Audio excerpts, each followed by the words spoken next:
Hello, everyone, and welcome to the Daily Friend Show. I'm your host, Nicholas Lorimer, and I'm joined today by two of my great colleagues, the young lions of the Institute, Mr. Gabriel Crouse. Gabriel, how are you? Roar, roar, roar, roar. Roaring with enthusiasm and energy to defend life, liberty, and property. And Mr. Hermann Pretorius. Hermann? Yeah, when I hear roar, I just want to hear Gordon Ramsay in the back of my mind shouting, "Where's the lamb sauce?" So our considerations of what roar is clearly differs, but yeah, no, in the kitchen, standing the heat. May I suggest you seek therapy, Hermann, because you clearly have been watching too much high-stress television. Anyway.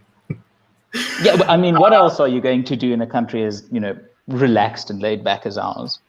I saw a terrible story in the news today about people being shot because of a dispute in a line for the post office in Durban, and it's a kind of story that makes you sort of blink twice because it's just so insane. Anyway, recommend you check that out if you have time because it's wild.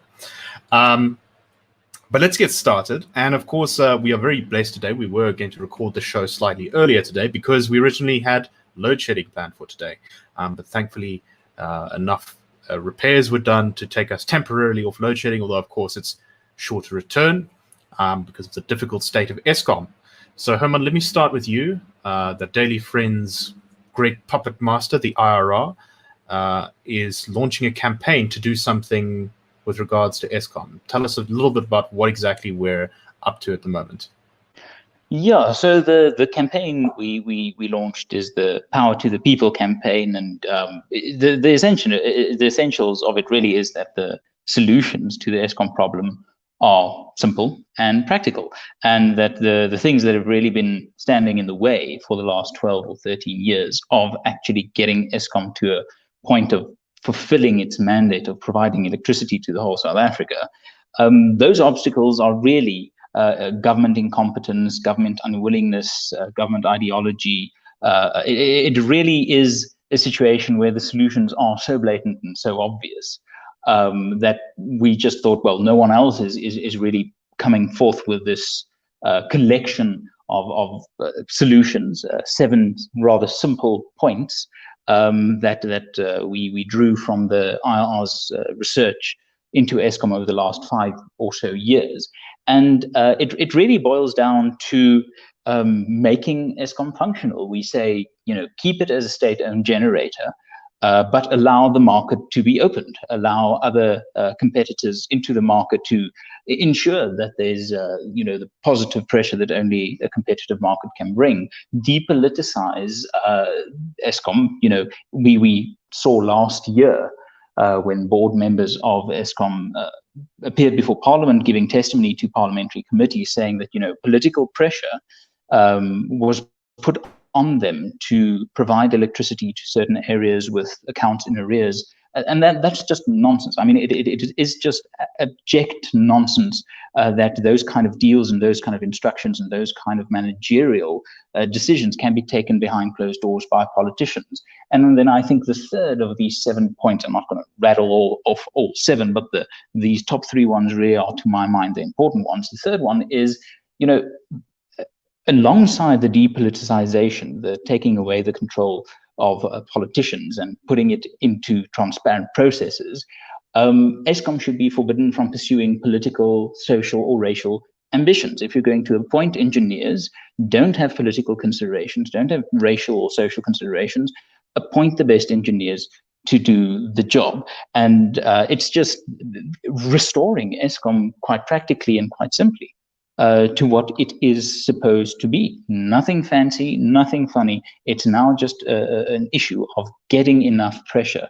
And perhaps a brief thing, I mentioned this last time on the show, I think 2 positives from 2020, and they weren't many, but these 2 I think are worth mentioning. Firstly is the movement in the direction of allowing entities like Amazon to generate their own power for commercial activities. And then the second point is the Koster municipality, or the Getleng Rivier municipality, that the Northwest High Court allowed them to take over some allowed residents and residents associations, non-municipal entities, to take over some service delivery aspects. Now, these two might be hairline cracks in the broader, structure of Eskom's monopoly. But I think if we can harness the foot in the door, the initial movement that we have to break the Eskom services monopoly, and really apply pressure now amidst this time of much needed recovery, but load shedding and rolling blackouts, I think the odds are quite stacked in the favor of people who want to bring change, to bring the necessary pressure. And yeah, that's what we want to do. So I think in the initial stages of load shedding, there was kind of a belief amongst many sort of people, especially those who maybe that weren't that connected to politics, that this thing was going to go away eventually. The government made lots of promises about, Kusile and Medupi, these huge new power stations. I think when, I can't remember which of the power stations, I think when Medupi was opened by Jacob Zuma, he said something like, and load shedding is never, never coming back. And then, of course, it did. And it is becoming increasingly apparent that those power stations really are not going to fix the problem. And what has been worrying me, which is every time I have load shedding, this is what I say to myself, is like, we've seen the damage done to the economy over the last year. What's using all the power? Or are things really getting that dire? Gabriel, you've looked a lot into Eskom, what's going on there. You've looked a lot into the infrastructure. So firstly, your thoughts on our campaign, if you have any, and also your thoughts on Eskom. Is this going to get better or worse, at least in the short term? Yeah, thanks. No, I think our campaign is exactly spot on. Breaking the monopoly, introducing competition, allowing the sort of helpful utilitarian forces get into this utility seems like the right way to go. I think that one of the facts that I'm curious to know, I don't know it, is what the amount of electricity supplied in 2020 was compared to 2019. So if you look at SMMEs, the proportion of small, medium enterprises that have shut down is alarming. If you look at construction, down 15%. If you look at 2-3 million jobs lost, job shedding, there's a lot of vacancies, a lot of heavy electricity usage. Businesses draw on power, and a lot of them have been closed. So I imagine it would stand to reason, with GDP down 10%, let's say, that power draw has been down significantly too. So the fact that we still had any load shedding in 2020 is extremely concerning when you look at that question that you asked, Nick, which is what can we expect going forward? We estimated in 2018 that Eskom places a 2% GDP cap on South African growth. In other words, even if we got everything else right, we still wouldn't grow at more than 2% GDP, because the more you grow with the same capacity of electricity supply, the more load shedding you get. And that exponentially increases costs in a way that makes growth basically impossible. So it's like you're damned if you do, damned if you don't, right? If you're not growing, that's a nightmare. But if you are growing, that's also a nightmare, because capacity is not growing at the same time. Short of capacity growth, I think that estimate remains the same from a baseline of 2018 GDP. Let's remember that our GDP is set to return to its 2019 levels by Treasury's forecast in 2025. And in constant dollar terms, our GDP is set to return to its peak, its 2013, 2012 peak in 2030, maybe 2033. So we really are living through a lost generation. And yeah, we're not generating enough power to get out of that. And I think the IRR's plan, Hermann describing those top 3 points, it's exactly one of the key steps we need to take to generate power, to generate growth. Right. I mean, when you talk about the situation we're in now, and this, as we've talked about when we discussed lockdowns a lot last year, there are very real human costs to poverty, to slow economic growth. And social costs too. We see just beyond the effects of poverty on people's lives. It also disrupts other bits of society. You know, politics gets weakened because people become more dependent on state aid. All sorts of things like that happen. So South Africa is really going to turn around. Eskom is a big part of that solution to be fixed. Hermann? Yeah, Nick, I don't have the final thoughts on this. latest. I don't have the latest numbers, but I do have the 2017, 2018 numbers here in front of me. And if you compare them to a decade earlier, 27, 28, if we look at the electricity sales in compared 27 to 28, 2017, 2018, it's down. The revenue is up from 39.4 billion to 177.4 billion, and you know, so what Eskom actually delivered, if I can sum it up, you know, roughly, what they deliver has gone down. Installed capacity essentially the same, but debt securities and borrowing went in 2007-8 from 40.5 billion rand to 10 years later 388.7 billion. So I mean, it's just, I unfortunately don't have the latest figures, but just that decade story is a horror that you can look at and think, my goodness, this is such a disaster. And Brian Molefe can appear at the Zondo Commission and say, when he was in charge of Eskom, we didn't have these rolling blackouts and so on. Well, Mr. Molefe, what we did have was, you know, exponential growth in the debt, and you know, just a hollowing out of this institution. So the real frustration I think South Africans feel is they know this isn't a complex problem to solve. This is just getting the basics right. And South Africans really must understand that if they're not going to pressure government to get the basics right, no one is. So what can people do to support our campaign, Hermann? Well, the first thing I would say is, you know, use the hashtag on social media. I like the hashtag. It's hashtag #PowerToThePeople. Of course, a bit of populism never hurt anyone. That's a very dangerous thing to say at this stage of history, but use the hashtag, make the conversation happen there where you are. And then beyond that, of course, go to the IRR's website, irr.org.za/campaigns, and you will find it there. But it's really now time to, you know, not to quote Brexiteers, but to take back control. For long enough, we have allowed politicians to get away with murder. And, you know, if we're not going to do something about it, we really, really can't expect a brighter future. Right. Okay, let's move on to our next story. And last night, there was a Command Council Imbizo where the country was being updated on, I think, where we are with COVID-19, sort of quite broadly speaking. It was covered in live streams on various media platforms. And Gabriel sat through a lot of it because, of course, Gabriel's been looking very closely into the developments with the South African variant of COVID and some of our vaccine stuff. So, Gabriel, tell us, what was your impression from the Command Council Imbizo? Where are we at? So, yeah, I have been reading quite a lot of papers. And one of the words that you can't avoid is tighter.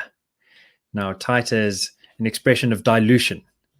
And it's kind of weird, but a tighter test says, you know, how much can you dilute some blood, some human blood that's got antibodies, and it still has an effect? If you dilute it anymore, it'll no longer knock out the virus. But if you dilute it like 1,000 times, 1,280 times, it'll still have an effect. And that's the titer.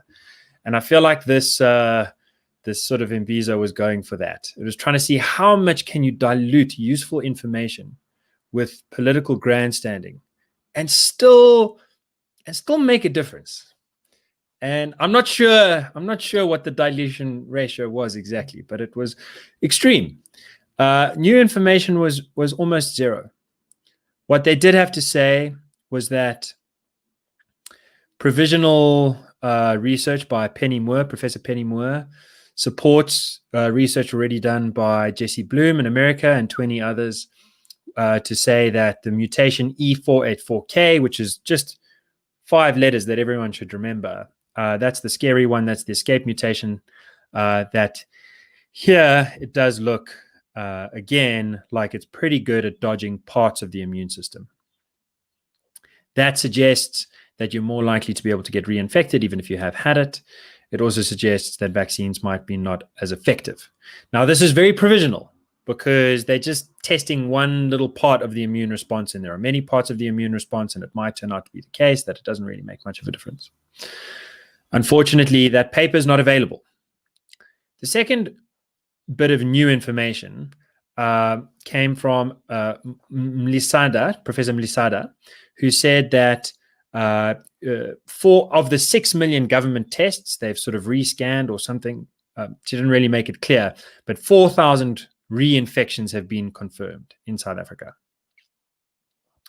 So as a proportion, that's 3 orders of magnitude less. So that still means 99.9% of people have not been reinfected. It's not altogether clear, again, because no paper has been released, even in preprint, to give scientific background to this information, whether this is just a result of false positives.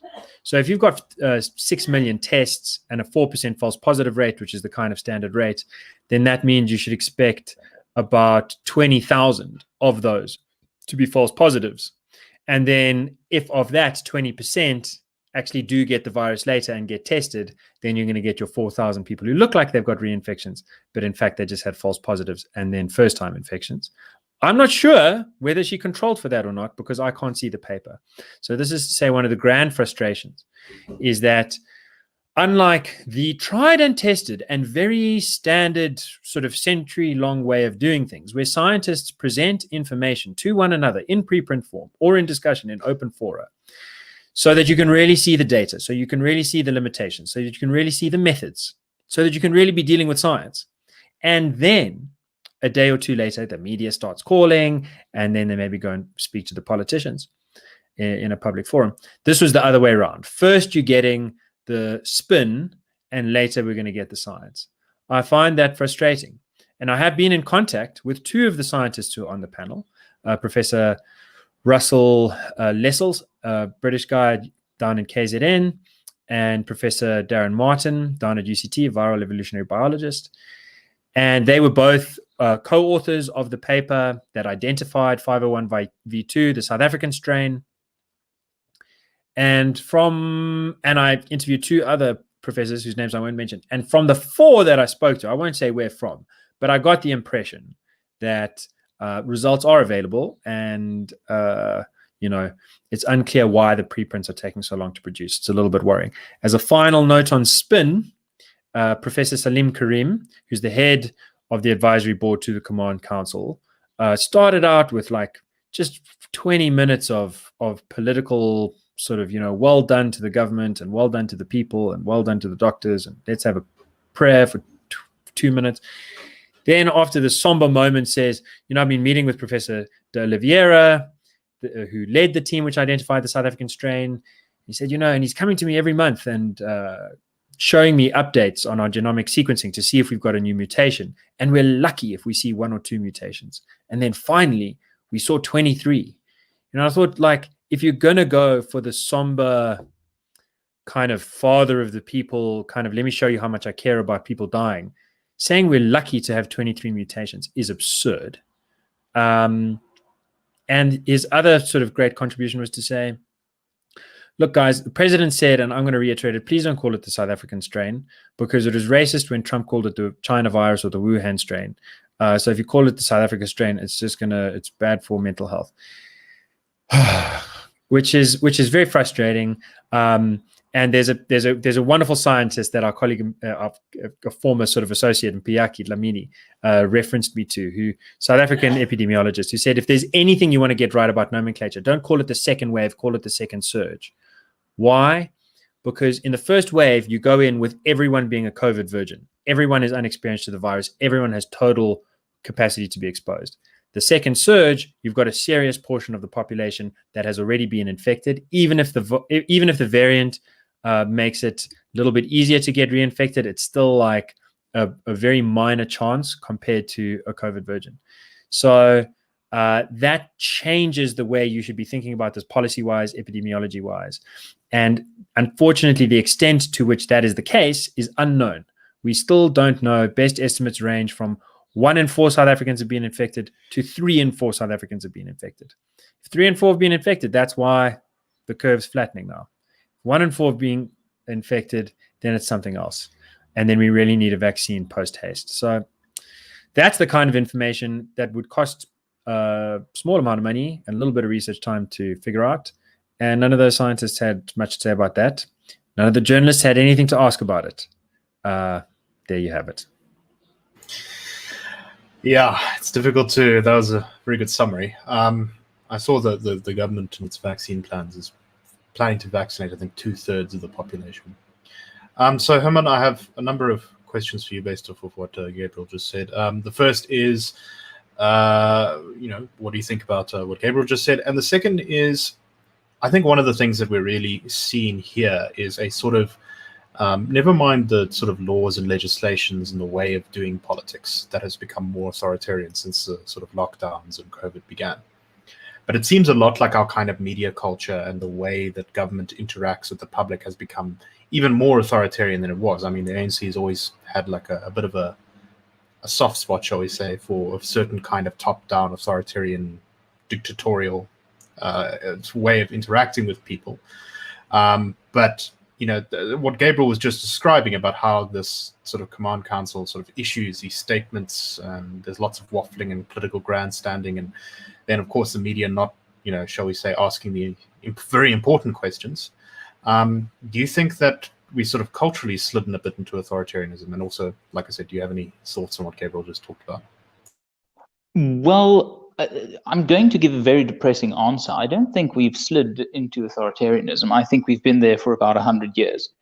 In South Africa, I think that's fundamentally one of the things that's making liberty, democracy, capitalism so hard to take root institutionally. Is that at least since the earliest days of the Union and then the Republic, there has been a constant question as to what will the government do about A, or what will the government do about B. We see this very, very early on after the Second Boer War, where the state immediately got involved in the reconstruction efforts. And I kind of feel that ever since then, at least the South Africa that I culturally understand, has had this weird dependency on government. What is government going to do about it? And I think that's what makes our job as classical liberals in the 21st century in this context so difficult, is we are trying to wean a dying drug addict off a drug. And that's a painful thing because we are working culturally in a context where the state for about a century, in my judgment, has played a role that was absolutely disproportionate to liberty and prosperity. So are we sliding into authoritarianism? I think not. I think we're just where we are. I think we had this glorious period of pseudo liberty or potential liberty around the liberation narrative in the mid 90s to mid 2000s. But even during that time, if you actually look at what happened, there was still that what's government going to do about it attitude. And I have actually a question for Gabriel in terms of this the unavailability of the information. Is it as nefarious as my layman's understanding wants it to make, that there's some agenda-based reason not to publish this information? Or is it just a case where the state and and their allies just couldn't care less? Is it nefarious or is it apathy? The old fool knave dichotomy. Yeah, no, I don't take a view on that. I just think it's not good enough. Yeah, well, I think that's part of why my answer is so depressing, Nick, because I'm absolutely a layperson. I don't have Gabriel's insight into these things So to my mind, I'm just thinking that if we can't even access the information, then we are really at the mercy of narrative. And then it becomes a question of who has the biggest arsenal for narrative creation. And I'm afraid it's not people who are committed to liberty. It's those people who have the power to tax, as is usually the case. So it's. I mean, that's probably the most depressing answer I've ever given in a Daily Fred podcast. But I really just don't know how to crack this. We have our polling that shows now for decades that there's a moderate middle in South Africa that believes in, small c conservatism, property rights, the essentials of freedom, non-racialism, a limited state. We have that data, but we are really struggling against a tide of, I think, almost global historical proportions to translate that not just into attitudes, but into sustainable, institutionalized attitudes that can survive from one generation to the next and seep into the communal identity of a country like South Africa. Yeah, so just to push back a little bit, those surveys that we do are about South Africa at large, and what we're talking about here is a very elite superstructure, which is science. And South African science, particularly its health sciences, have quite recently had a tectonic battle with government and fought tenaciously against HIV deniers, against those who would deny connection between HIV and AIDS, and against those who would try to sell bad drugs because they were connected through Chancellor House to the drug manufacturers, and tried to block good drugs because they didn't suit political narrative. It was not an easy battle to win. And it was not always the case that the guys trying to sort of promote protection for HIV and AIDS were angels. There were definitely some cases of bad action and mens rea there too. But there was a serious anti-authoritarian kind of classically liberal, let's stand up for the truth, let's try and protect the vulnerable by seeking truth from facts, first and foremost, approach. And I'm not saying that this has gone away entirely. A lot of the people that are at the top of South Africa's scientific hierarchy when it comes to dealing with the coronavirus have extensive and worldwide recognized experience, particularly through HIV and TB. So I think we really have high caliber scientists, and I think that we have within that sort of part of the academy a pretty recent institutional memory of how to stand up to government. I just think we're not seeing much of that right now. I think we saw a little bit of that last year with Glenda Gray and then some allies standing up against government irrational lockdowns. And I think that if the government really oversteps the mark, we'll see that again. And so we'll wait and see how the vaccine rollout works. I share your view, by the way, when it comes to the media. But I do want to flag that there are institutions of excellence in this country. And where there's excellence, there's always some kind of classically liberal value underplayed because it's about merit and it's about value add propositions that are made manifest. So, yeah, credit where it's due, and let's hope that the information is disclosed shortly, and that we really get our act together and do a proper serosurveillance test to see whether 1 in every 4 South Africans has been infected or 3 in every 4. But that's going to take some little bit of money, which the scientists don't have themselves. They need to get it. No, I agree. I agree with what you're saying there, Gabriel. And I think that it is important to note that there is this blueprint now for holding government to account when it's, shall we say, being silly when it comes to health sciences and human welfare. And yeah, it's up to people like us in civil society and people in the health sphere bubble to kind of put pressure on them, because every day that this whole COVID situation goes on, every day that we have to fight the virus, not only are people dying from the disease, but our rights and liberties are being eroded, and our economy is being strangled. So we need to get. And our election might be postponed. Yes, which we talked about yesterday. So go and check that out if you didn't get a chance to listen to it. Anyway, I think that is all the time we have for today. Thank you very much for listening. If you want to support the IRR and our struggles against Eskom and to hold government to account, please go to irr.org.za, click the Join Us button, and give us your details. Thank you very much for listening to us, and we will see you tomorrow on the next episode of the Daily Friend Show. Have a great one, everyone.